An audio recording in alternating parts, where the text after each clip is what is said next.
cuando en distintos puntos del mundo empezaron a reportarse por parte de los otorrinolaringólogos que veían pacientes con COVID-19, la aparición de síntomas de pérdida del olfato y del gusto.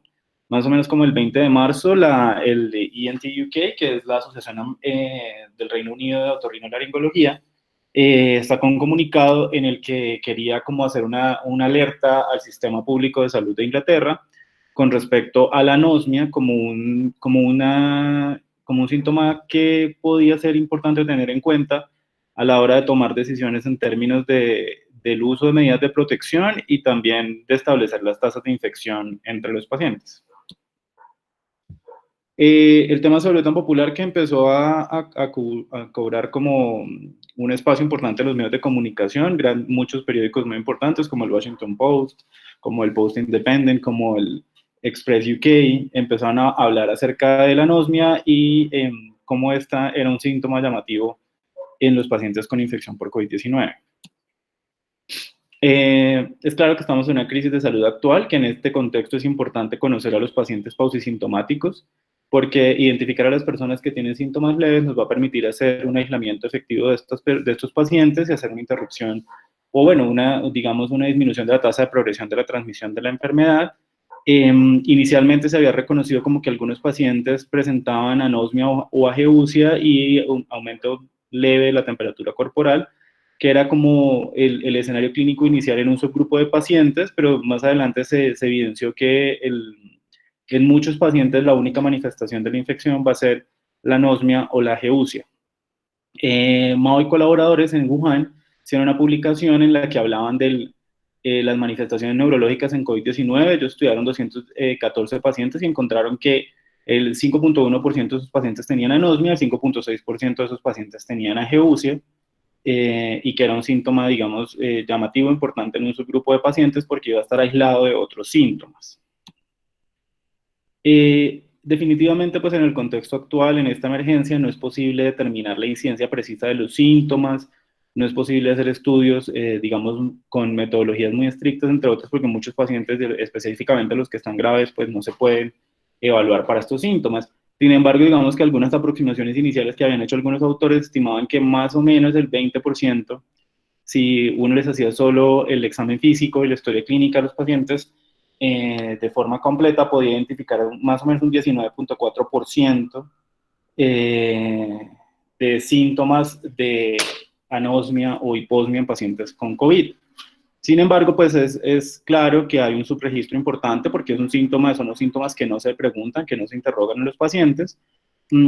Es importante saber que esto no es una cosa nueva para los otorrinos, que una infección viral del tracto respiratorio superior de anosmia ha sido reportada previamente en otras infecciones, como en el caso del SARS y en otros coronavirus, aunque en estas infecciones se considera un síntoma muy raro. En el caso de la infección por COVID-19, vemos que los pacientes tienen anosmia o ageusia sin otros síntomas rinológicos. Es decir, en los otros casos de infecciones respiratorias altas por otros virus, los pacientes se quejan de anosmia o de ageusia, pero cuando uno les pregunta también refieren a obstrucción nasal, rinorrea, plenitud, dolor facial u otros síntomas que le pudieran hacer uno pensar en rinosinusitis aguda o en rinitis alérgicas exacerbadas.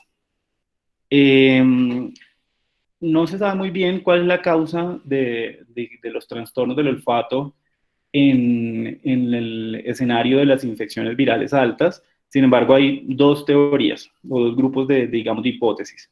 Las hipótesis que hablan, nosotros otorrinos dividimos la anosmia en dos grupos, la anosmia conductiva y la anosmia neurosensorial.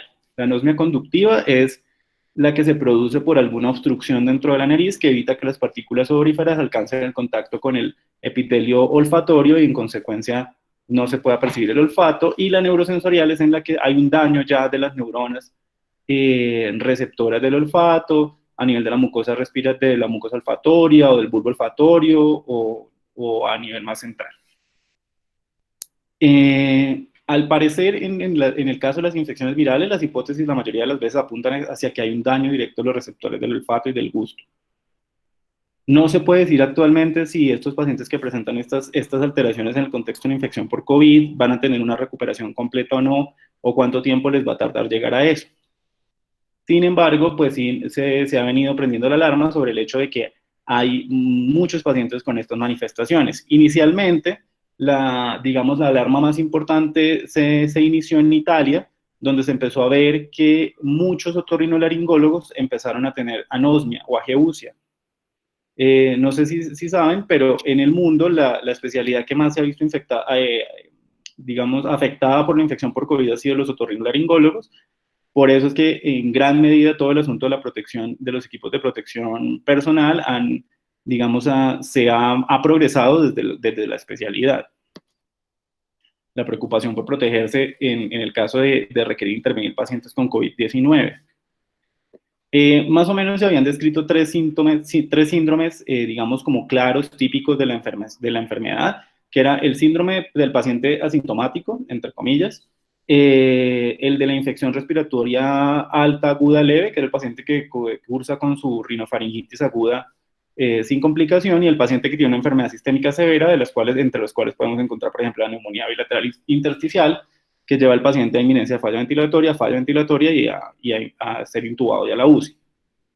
Sin embargo, algunos otorrinos han ido identificando que hay un cuarto síndrome de presentación de la infección por COVID-19 y es en los pacientes que hay una anosmia de inicio súbito aislada.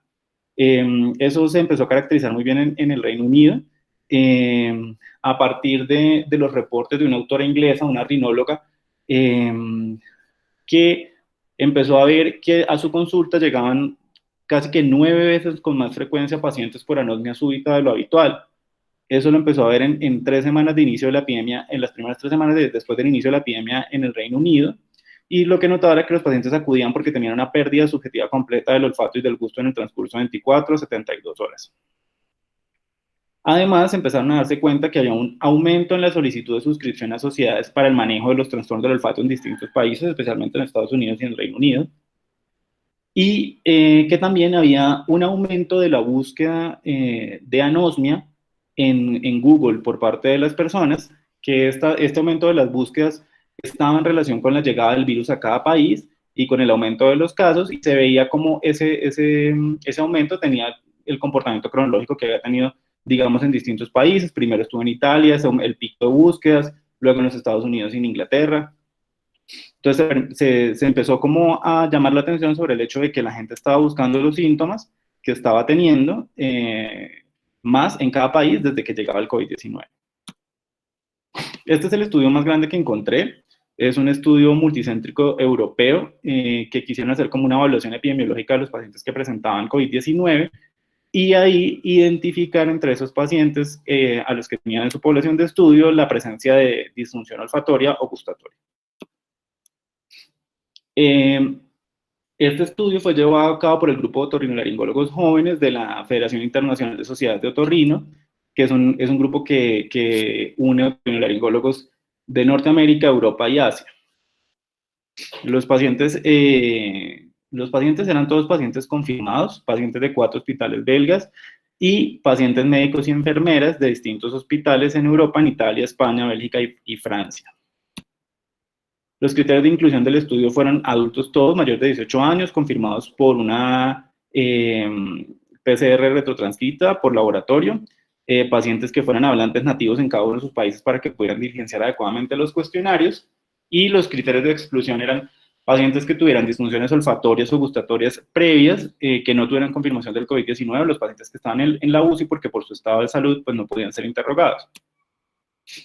Lo que se evaluó a través o de la entrevista en la consulta o por llamada telefónica, o a través de la aplicación de una encuesta online que se realizó a través de SurveyMonkey, en la cual, digamos, se desarrolló a partir de un consenso de 10 expertos de la Asociación de Otorrinos Jóvenes, del grupo de otorrinos jóvenes de la Federación Internacional, y lo que se le aplicó fue a los pacientes básicamente 4 preguntas generales, variables demográficas, 3 preguntas de la historia clínica que correspondían a comorbilidades, síntomas generales y síntomas de otorrino, 3 grupos de preguntas, 7 preguntas con respecto a la función olfatoria, 4 con respecto a la función gustativa. Se les aplicó una escala de afectación de la calidad de vida por desórdenes del olfato y del gusto, y esos datos se analizaron. ¿Qué se encontró en este estudio entonces? De 417 pacientes que completaron el estudio, la edad promedio era 36.9 años, o sea, son pacientes en general jóvenes, con un rango de 11.4 años, perdón, con una desviación estándar de 11.4 años, con un rango entre 19 y 77. Fueron 263 mujeres, 154 hombres. Las comorbilidades más prevalentes que había en este grupo de población de pacientes afectados por COVID eran rinitis alérgica, asma, hipertensión e hipotiroidismo. El tiempo promedio entre que inició la infección y la evaluación, y se hizo la evaluación con la encuesta, era más o menos de 9 días. El 34.5% de los pacientes para el momento de la evaluación estaban en la fase aguda de la infección. Encontraron que hasta un 85.6% de los pacientes evaluados tenía disfunción olfatoria, de los cuales la mayoría tenían anosmia. Algunos pacientes se quejaban de hiposmia, de fantosmia o de parosmia, que son básicamente pues, alteraciones en la percepción del olfato que tienen que ver con identificar aromas diferentes al que realmente se está expuesto, o a tener básicamente ilusiones olfatorias. La disfunción olfatoria se presentaba en la mayoría de los pacientes después de que iniciaban los otros síntomas de la enfermedad, cuando se presentaban otros síntomas. Y la mayoría de los pacientes persistían con la disfunción olfatoria después de que los otros síntomas habían resuelto. También se encontró una tasa alta de disfunción gustativa. Esta disfunción se evidenció hasta en el casi 90% de los pacientes. Tenía relación con la disfunción olfatoria en la mayoría de los pacientes. Hubo una persistente, bueno, unos pacientes los pacientes con disfunción olfatoria, gustatoria persistían con los síntomas una vez se resolvían los otros síntomas de la enfermedad. Otras cosas importantes ahí es que no hubo correlación entre las comorbilidades de los pacientes y la disfunción olfatoria gustativa. No había relación entre la disfunción olfatoria y los otros síntomas nasales. Había una asociación positiva entre el olfato y el gusto, o sea, la mayoría de los pacientes que tenían afecciones en el olfato también las tenían en el gusto. Y una cosa llamativa era que había asociación entre haber tenido fiebre y anosmia, y que las mujeres son más afectadas de estos trastornos en el contexto de la infección por COVID-19. Esta es la tabla que muestra las variables demográficas, pues que no es más que, digamos, que poner explícitamente lo que acabo de explicar. La mayoría de los pacientes eran mujeres, la mayoría eran de etnia europeos, y la mayoría eran no fumadores. La comorbilidad más frecuente era la rinitis alérgica. Aquí podemos ver cuáles son las comorbilidades que tenían esos pacientes. Entonces, la mayoría de los pacientes tenían rinitis alérgica, algunos también tenían asma e hipertensión. Esas eran como las comorbilidades más frecuentes, pero pues habían otras muchas comorbilidades presentes, como rinosinusitis crónica, hipotiroidismo, reflujo gastroesofágico. Los síntomas generales asociados con la infección por COVID-19, los pacientes que estaban positivos, pues el más frecuente era tos. Todos los demás estaban más o menos, digamos, como se presentaban de una forma más o menos homogénea. Los pacientes tenían con frecuencia mialgias, diarrea, pérdida del apetito, fiebre, astenia, cefalea, digamos, los síntomas generales se presentaban muy homogéneamente. De los síntomas otorrinolaringológicos, los síntomas que más se presentaban eran la obstrucción nasal y el dolor facial o la plenitud facial. Y eran además síntomas que los pacientes veían muy altamente relacionados con la aparición de los otros síntomas de la enfermedad. En cuanto al patrón de recuperación de los síntomas, esta tabla corresponde a los pacientes con hiposmia. La mayoría de los pacientes se mejoraba antes de las 14 semanas. Pero un cierto número de pacientes persistía en los síntomas más de 15 días, que era pues realmente un número muy pequeño, 3.3% de los pacientes. En cuanto a los pacientes con anosmia, la historia era más o menos similar, es decir, que la presencia de síntomas olfatorios no habla de que la enfermedad se prolongue más en el tiempo, sino que en general estos pacientes tienen formas leves o moderadas de la enfermedad que se recuperan prontamente en menos de 15 días la mayoría, pero la disfunción olfatoria y gustatoria sí persiste por encima de esos 15 días. Este es un cuestionario calidad-vida que se le aplicó a los pacientes en relación con sus síntomas olfatorios y gustativos. Los puntajes que están a la derecha corresponden a los valores para anosmia, hiposmia o para los pacientes que no tienen ninguna alteración del olfato. El puntaje da entre 0 y 3. siendo 3 considerándose un mejor puntaje de calidad de vida y los que tienden a acercarse a ser a un peor puntaje. Podemos ver en la tabla que se ve que todos los pacientes con anosmia tenían puntajes más bajos, sin embargo, ninguno de los valores está estadísticamente significativos. Así que, por lo menos para el contexto de la infección por COVID-19, los pacientes agudamente no ven muy alterada su calidad de vida por la anosmia ni por la hiposmia, y eso pues probablemente no los lleva a consultar por esta razón, por este motivo. Esta es una gráfica que muestra la distribución de los tratamientos que se aplicaron a los pacientes. La mayoría de los pacientes recibieron acetaminofén y en orden de frecuencia lo siguiente que recibieron los pacientes fueron irrigaciones nasales y otros antiinflamatorios no esteroideos.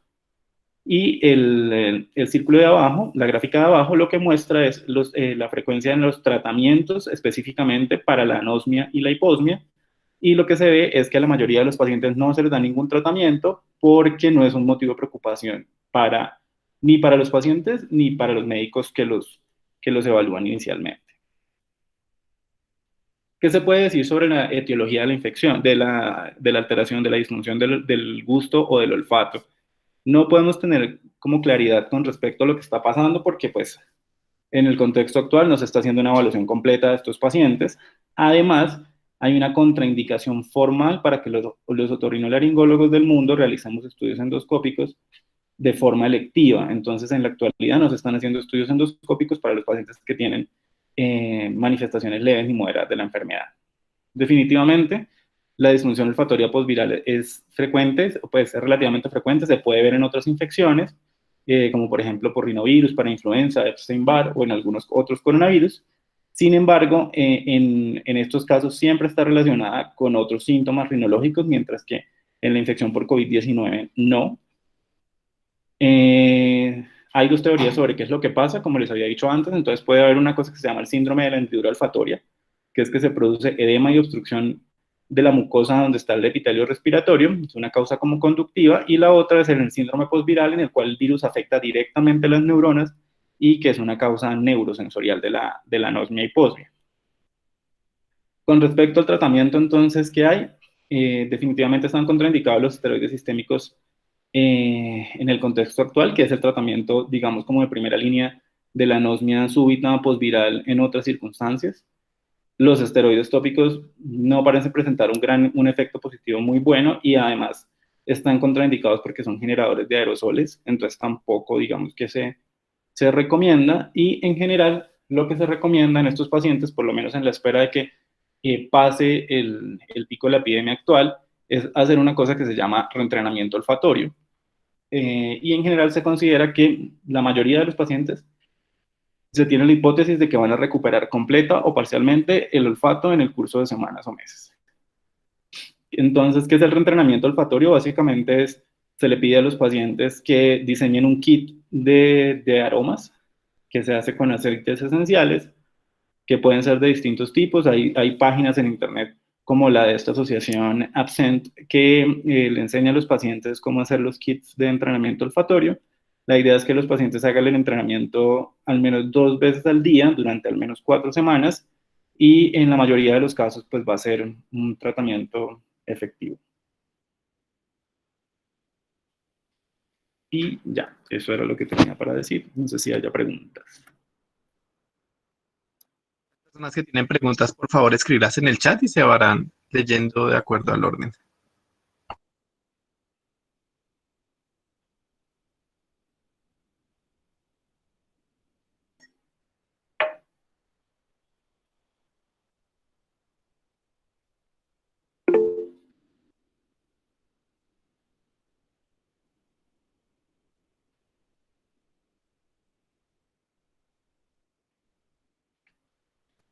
Preguntan si los esteroides se encuentran contraindicados en todos los pacientes actualmente. Pues Laurita, por lo menos para tratar el problema del olfato, sí, porque los riesgos son más altos que los beneficios. Como se supone que la mayoría de los pacientes se van a mejorar con el tiempo y que el reentrenamiento olfatorio es una buena medida, pues se prefiere en la actualidad contraindicar los esteroides para el tratamiento de la disfunción gustativa o olfatoria. Ya en otros contextos, digamos, relacionados con la síndrome de dificultad respiratoria o eso, pues yo no te puedo dar como respuesta, pero lo que dicen la mayoría de las guías es que hay que abstenerse. La mayoría de La las guías no. correlación entre la gravedad de la anosmia y la gravedad de la enfermedad de por sí. No, no hay ninguna correlación, pues hay una correlación inversa. Tener anosmia y posmia, en general los pacientes que presentan eso van a tener formas leves o moderadas de la enfermedad. No son pacientes que no van a progresar hasta digamos, hasta la fase sistémica de la enfermedad que les compromete gravemente. Lo que pasa es que es importante tenerlo en cuenta porque si uno le pregunta esto a los pacientes que consultan por cualquier razón, por la razón que sea, e identifica que los pacientes tengan anosmia o ageusia, pues le permite identificar que esos pacientes pueden ser un potencial transmisor de la infección por el virus y al menos dar medidas de aislamiento.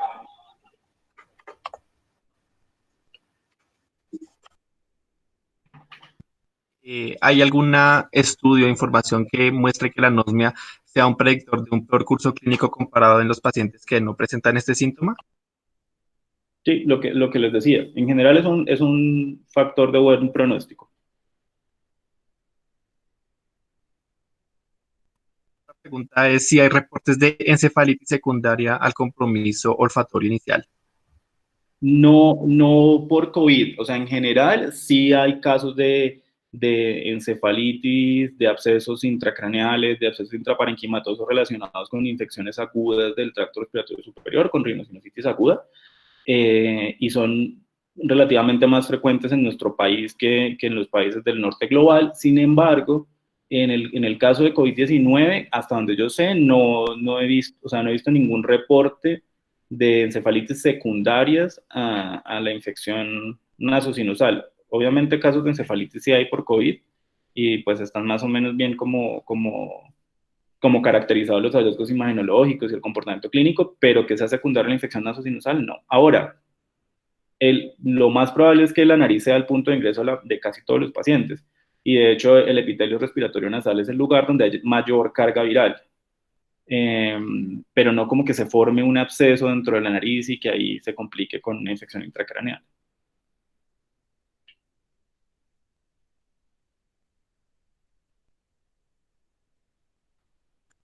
Preguntan si los lavados nasales están contraindicados en este momento sin otro tipo de enfermedades asociadas como sinusitis crónicas y en pacientes que sí tengan esta condición, ¿cómo sería la recomendación?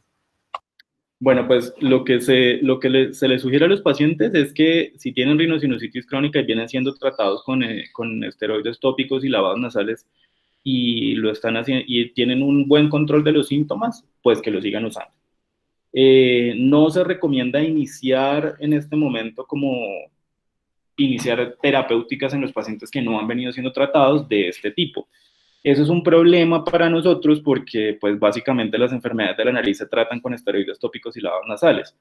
Entonces dificulta mucho como las opciones terapéuticas. En el caso de los pacientes que tienen alergia, se prefiere en la actualidad el uso de antihistamínicos sobre los lavados nasales y el spray de corticoide, que es lo que realmente tiene evidencia y es de primera línea. Pues en la actualidad nos va a tocar usar más los antihistamínicos que no son tan efectivos. Y en los casos de rinosinusitis crónica, pues hay que considerar la posibilidad de usar antileucotrienos, que tampoco son muy efectivos, pero no podemos formular las otras cosas. Lo otro también depende mucho de las condiciones de cada paciente. Si el paciente vive solo y está aislado en su casa solo, pues digamos que no sería tan grave el asunto de los lavados nasales. Pero con respecto a la seguridad del uso de esteroides tópicos en el contexto de la infección, sí hay una duda de seguridad, entonces no se debe formular de nuevo. ¿Considera que este síntoma de la anosmia debería incluirse en escalas o en herramientas de tamización de pacientes con sospecha de esta enfermedad? Yo creo que se debería usar como una herramienta, sí debería estar incluido en las escalas y debería ser parte de las herramientas de tamización y no solamente en los pacientes con sospecha de COVID, sino en general. Por lo que les digo, un buen porcentaje de pacientes solamente va a presentar eso como su único síntoma sin ninguna otra alteración y en general es un síntoma que no es tan molesto, entonces el paciente no consulta por eso. Entonces, en general yo creo que uno debería buscar esos síntomas en todos los pacientes que le lleguen a la consulta para poder identificar pacientes que pudieran ser sospechosos de la enfermedad y ya la sociedad de otorrino sí, sí, exactamente, Andrés. Y ya las sociedades de otorrino de distintos lugares, especialmente la del Reino Unido, Italia y los Estados Unidos, han estado como insistiendo en que por favor se incluyan estos síntomas dentro de los esquemas de tamización inicial de los pacientes.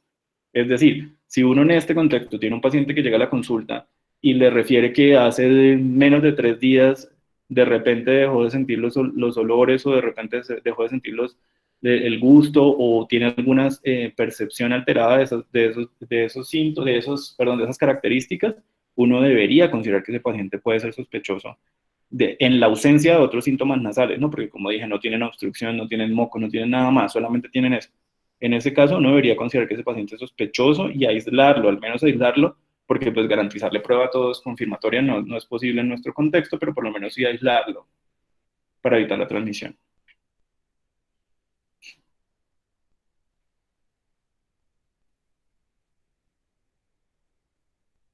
¿No hay más preguntas? Bueno, aparentemente no hay más preguntas. Nuevamente agradecemos a no ser una pregunta, que casi nos incluye en el interrogatorio estos pacientes la anosmia, más como una afirmación. Bueno, agradecemos entonces a los que se conectaron. Muchas gracias por su presencia. Recordar que esta charla va a ser subida al canal de la Facultad de Medicina de la Universidad Nacional en YouTube y continuamos en la programación el día de mañana. Recuerden, las franjas horarias son 8 de la mañana, 11 a.m. y 5 p.m. Muchas gracias a todos y que tengan una feliz tarde. Muchas gracias, hasta luego.